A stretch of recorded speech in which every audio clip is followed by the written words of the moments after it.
Salut à tous. Nous démarrons un peu en retard, mais je peux vous partager mon écran. Normalement, tout est prêt, ou presque. Hop, il arrive. On va passer vite sur les premières étapes. L'idée, c'est de vous donner les clés, les boîtes qui recrutent, pour que vous puissiez postuler en direct. Alors, je ne vous fais pas tout le brief de quand ça démarre, de comment on se met en relation. Je vous montre tout de suite les boîtes qui sont là et qui cherchent toujours du monde.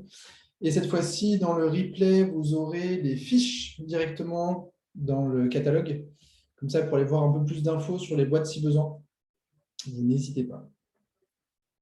Donc, du coup, la première, c'est l'Atelier des chefs, qui est une boîte de formation à Paris qui forme au métier de l'artisanat, notamment, et qui a besoin d'une personne de plus pour son équipe pour créer des dispositifs de formation sur ces sujets-là, qui veut faire des choses très bien. Belle entreprise à Paris qui cherche à grandir et à apporter des nouvelles idées. J'ai là 10 Skileos. C'est un peu la même logique, alors ils ne sont pas tout à fait sur le même sujet. Ils sont plus sur des sujets autour du monde de l'éducation en général ou de ce qui se fait post-bac de façon assez traditionnelle. Mais la logique est la même. Par exemple, plus petite équipe, donc du coup potentiellement plus d'opportunités entrepreneuriales, d'initiatives à prendre, un peu moins de process existants. Aussi à Paris. Je vous ai déjà présenté plein de fois, c'est pour ça que je passe vite sur celle-là. La 12, BPI France, c'est la banque des entrepreneurs, la banque des startups.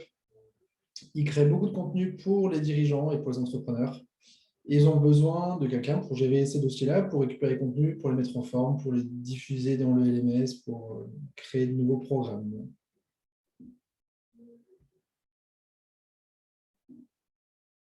La banque postale, ils ont une ancienne du Bahut qui est restée chez eux, qui a fait promo 1, qui s'y éclate, Émilie Leroux, parce qu'ils ont accès à tous les logiciels du marché. C'est une boîte plutôt très sympa en termes de management. Et l'idée, c'est de créer des dispositifs de formation pour l'interne. Du coup, j'ai envoyé la candidature de Roxana récemment. Je n'ai pas encore eu de retour. Je l'annoncerai si ça n'arrive pas assez vite. Et ils sont à Orléans ou Paris. Il y a 17 à Bordeaux. C'est l'agence Innov Academy. Est-ce que... Je ne vois pas qui est là. Est-ce qu'il y en a certains d'entre vous qui l'ont rencontré? Je ne crois pas, vu les noms des participants. Si oui, faites-moi signe. N'hésitez pas, mais je ne crois pas. Ils sont à Bordeaux, dans un cowork à Bordeaux plutôt sympa. Donc, c'est une agence. Le métier est un peu différent de ce que je vous ai présenté jusque-là. Là, il faut gérer des projets clients de A à Z. Vous récupérez le contenu du client à transformer, à synthétiser, à réécrire, à infographier.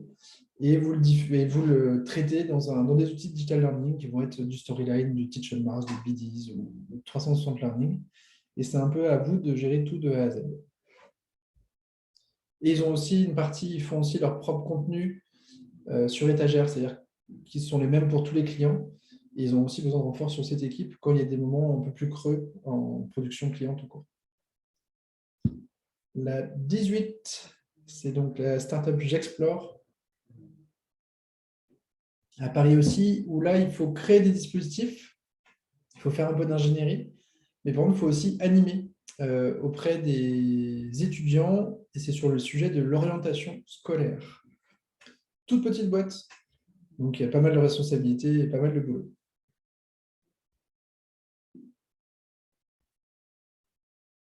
Roxana, tu as rendez-vous vendredi avec Adeline, j'avais oublié, de la Banque Postale, pardon.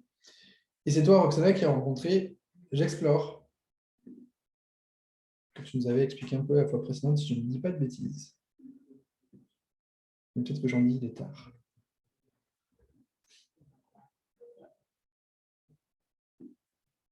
J'ai la 19. Ah, du coup, tu m'as répondu quand je suis fermé. Pas J'Explore, mais Skileos. Ah, je veux bien que tu nous fasses un retour sur Skileos. Tiens, du coup, comme ça, tu pourras nous donner à tous. Je vais te donner la parole tout de suite.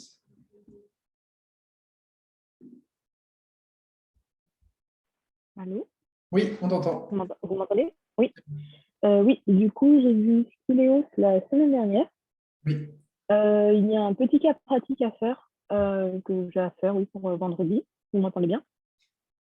Ok, pour le moment, t'entends bien, ouais. Oui. Et oui, du coup, il y a un petit cas pratique à faire.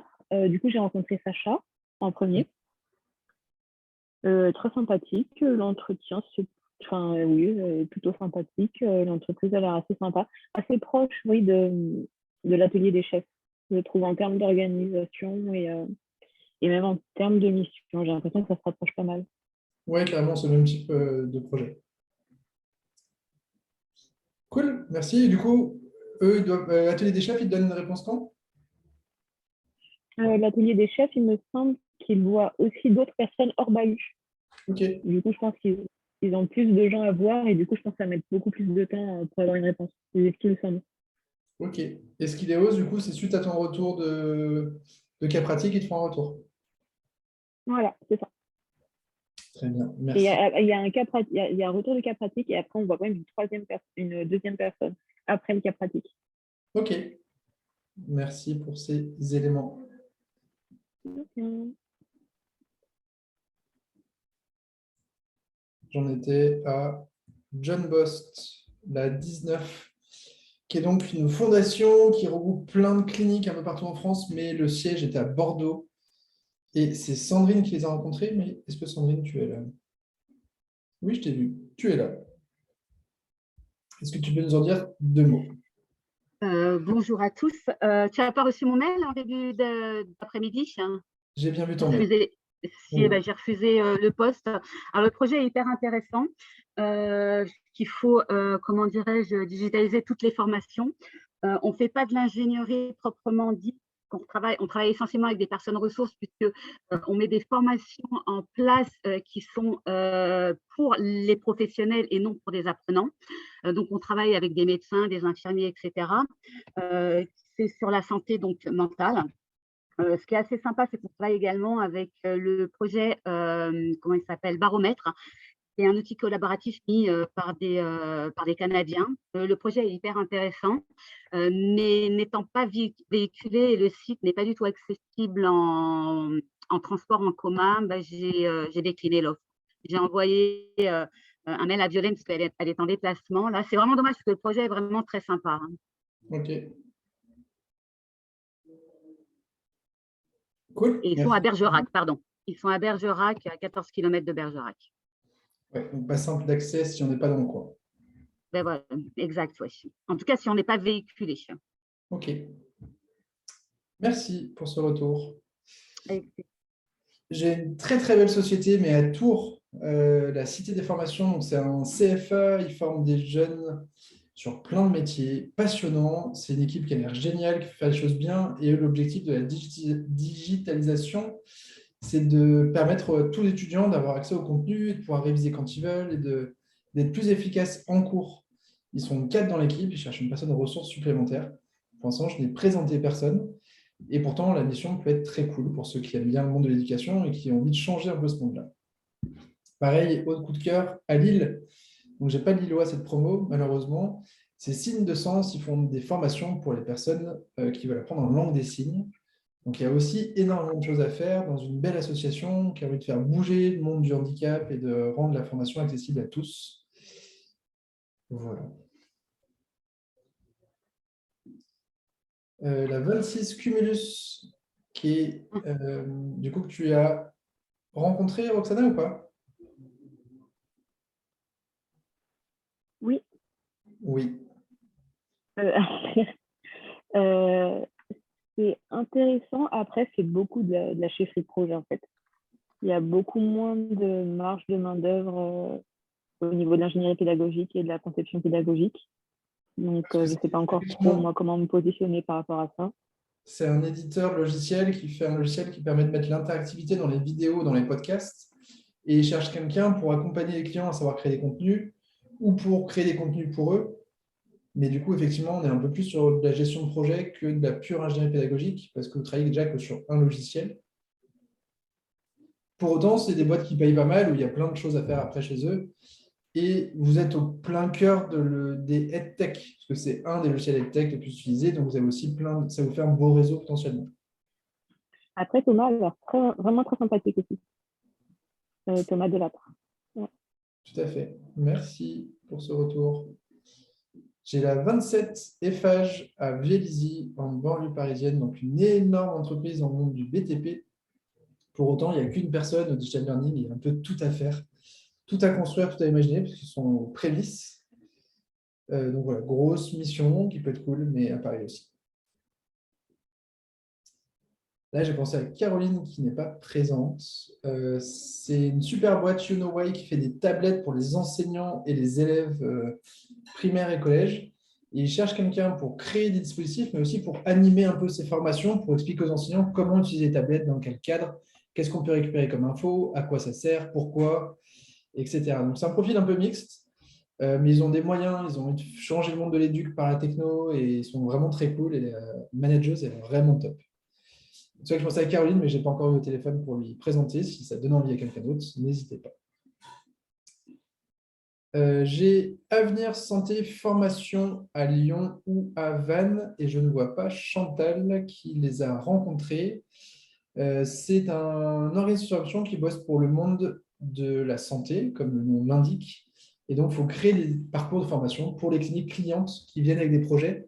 C'est un peu comme Job Post, mais là, c'est un organisme qui est à part où les cliniques cotisent pour accéder à ces formations-là. Et vous êtes chargé de créer les formations.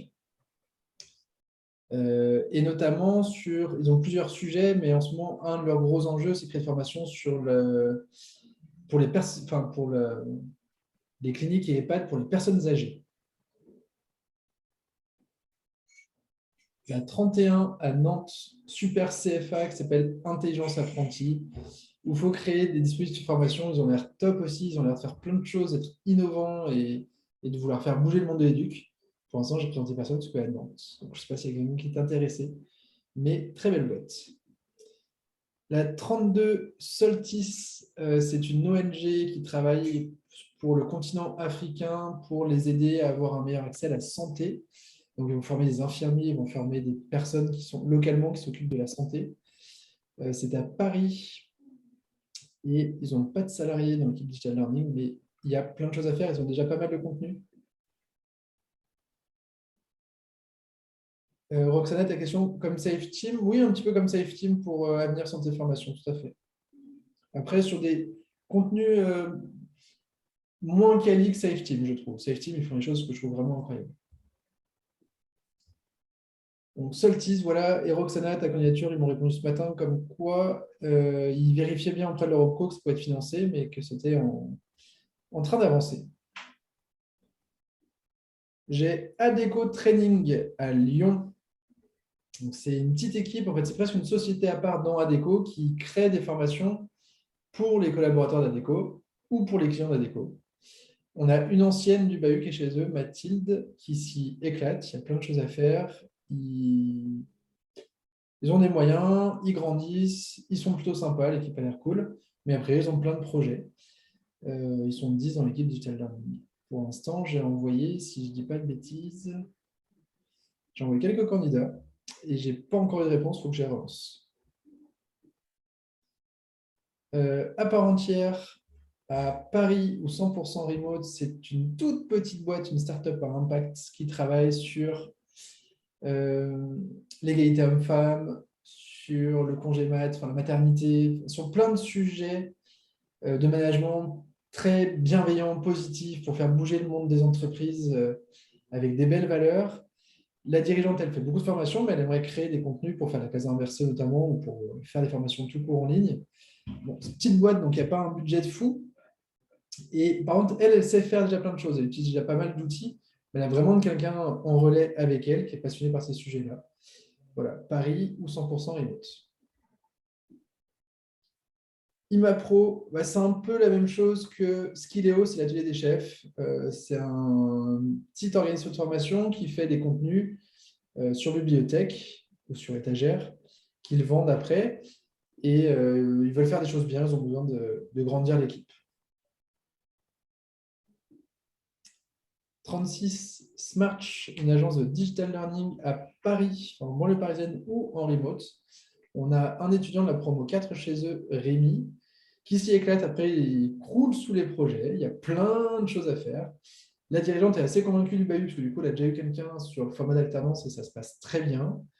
Là, l'enjeu, c'est de gérer des projets de A à Z. Et si c'est remote, c'est d'accord d'aller à Paris quand même régulièrement, parce que du coup, ils veulent quand même rencontrer les équipes et qui se permettent de refuser le remote s'ils considèrent que la personne n'est pas assez autonome. Ils sont une quinzaine et grandissent vite.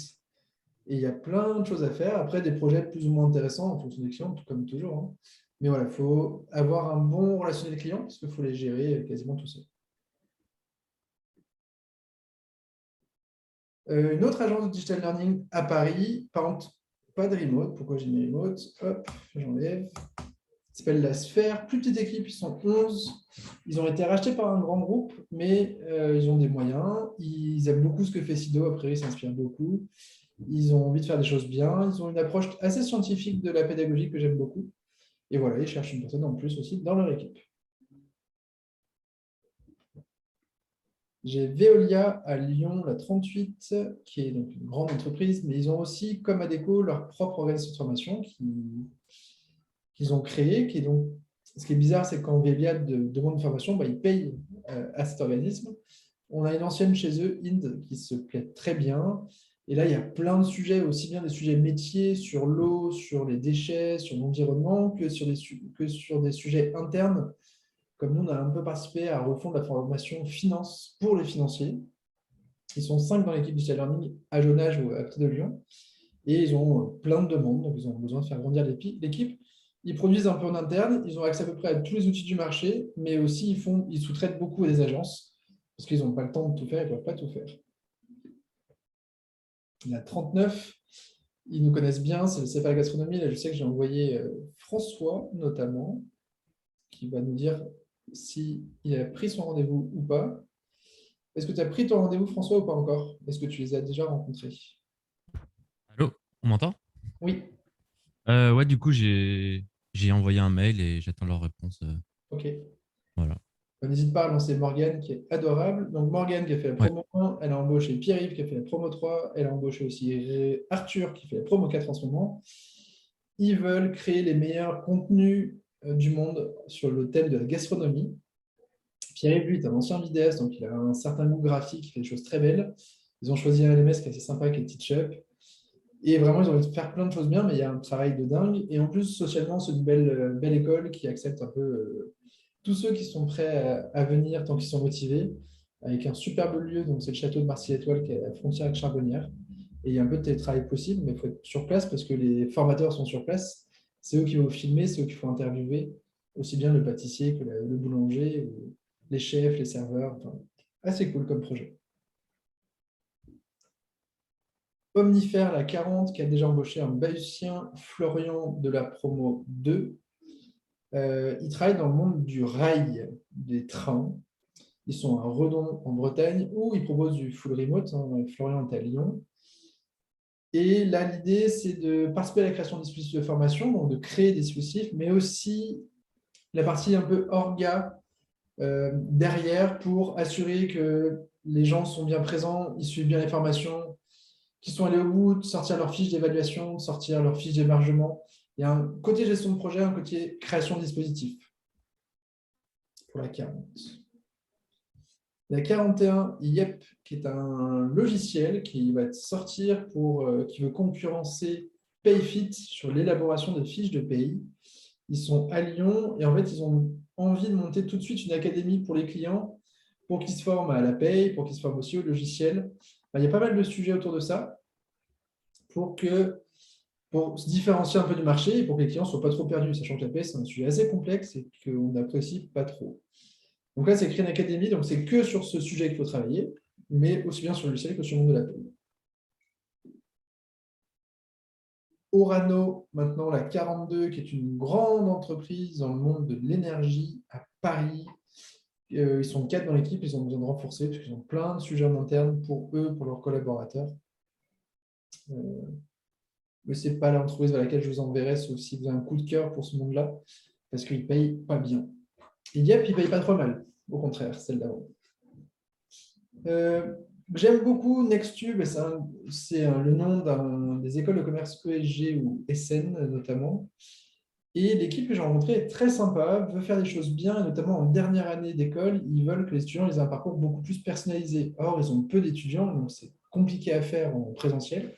Du coup, ils veulent créer des contenus à distance pour que les étudiants plus se spécialiser et choisir un peu les contenus qui les éclatent. Il y a une personne dans cette équipe. Ah, non, 43, excuse-moi, tout à l'heure, je n'ai pas fait. Merci Stéphine. Je n'ai pas remis à jour mes numéros du coup. Hop, 4 et 5.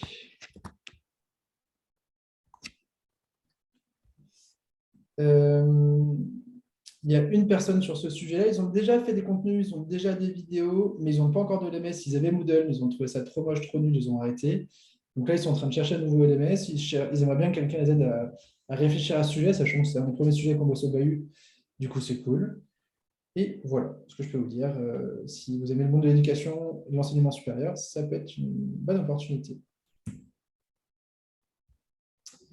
Question qui a embauché Caroline de la promo 3, qui est une boîte qui fait à la base de la formation à la relation client en présentiel et qui a créé un dispositif pour que la formation soit plus en présentiel, mais il y ait vraiment en classe inversée avec des contenus à lire, à écouter avant et des classes virtuelles pour en créer, pour poser des questions, pour échanger avec le formateur.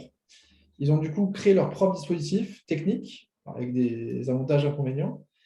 Mais ils ont besoin de créer plein de nouveaux contenus avec Caroline qui se sent parfois un peu seule là-dessus parce que les formateurs sont plutôt à l'ancienne et parfois ils râlent parce qu'ils ont peur que ça remplace leur job. Mais au contraire, ils se rendent compte une fois qu'ils ont testé que eux, ils ne font que la partie intéressante de conseils, de coaching, d'accompagnement.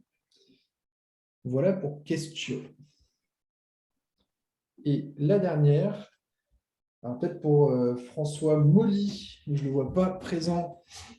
Parce que c'est à côté de chez lui, voire ça peut l'intéresser, c'est Labocert, c'est une petite boîte qui travaille dans le monde entre le BTP et l'énergie et l'environnement. Ils font des audits de qualité et des certifications dans cet univers-là.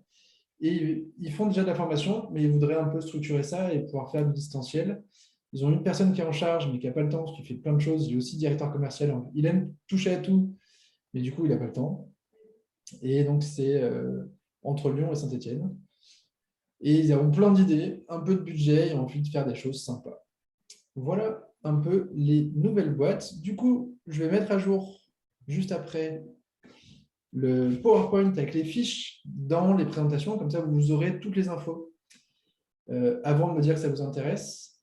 À savoir, parce qu'on arrive en fin de parcours et qu'il nous reste 15 jours pour vous trouver une boîte, que les salaires, c'est les salaires qui donnent un titre indicatif. Plus la boîte est grosse, plus c'est compliqué de négocier parce que le manager que vous verrez n'a pas le pouvoir de négociation. Ils ont des grilles et c'est comme ça. Plus la boîte est petite, plus c'est discutable parce qu'ils se sont dit je paye le minimum, mais pour autant, s'ils ont un coup de cœur, s'ils se rendent compte qu'ils ne trouvent personne, parce que c'est le cas, et que si vous leur montrez que vous pouvez les faire grandir sur ce sujet, ils peuvent monter le salaire, sachant que moi, je leur ai dit à tous qu'un salaire honnête pour un candidat au Bahut, c'est entre 20 et 28 000 euros, et ce n'est pas un SMIC. Après, tout le monde ne joue pas le jeu. Après, à vous de voir si vous voulez jouer le jeu ou pas avec eux en fonction de aussi votre coup de cœur. Donc, ne vous arrêtez pas qu'à ça dans les fiches, mais c'est quand même un point d'information important.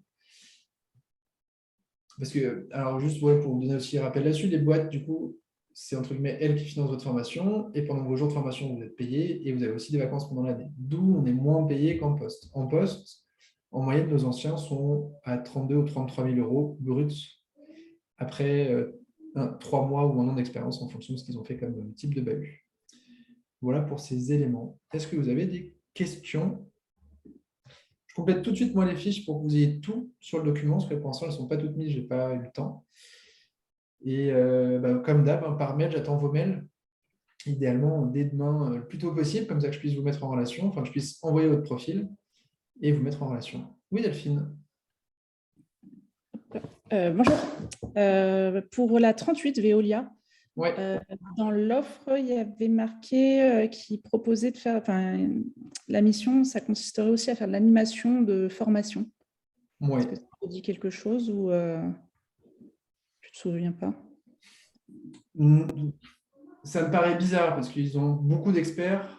Alors, soit c'est pour former les autres formateurs. Ah, ça peut être ça, parce que je sais qu'ils ont un gros enjeu là, ils nous avaient consulté, on n'a pas gagné, de former les formateurs en interne à savoir former avec du numérique. Donc, il peut y avoir une partie là-dessus. Mais après, soit ça peut être sur des sujets très onboarding pour les nouveaux, pour expliquer Veolia, comment ça fonctionne, comment c'est organisé, sur des sujets simples, mais sinon, ils ont déjà plein de formateurs et plein d'experts. D'accord, c'est pas la mission principale, enfin principale. Donc, clairement pas. Ok, d'accord. Merci.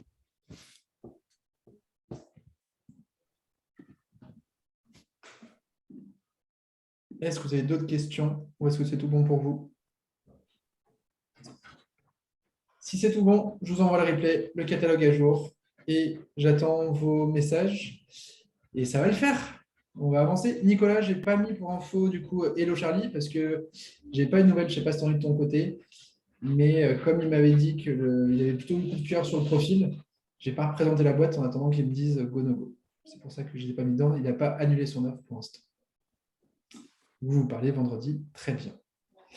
Cool, merci à tous, à bientôt. Au revoir.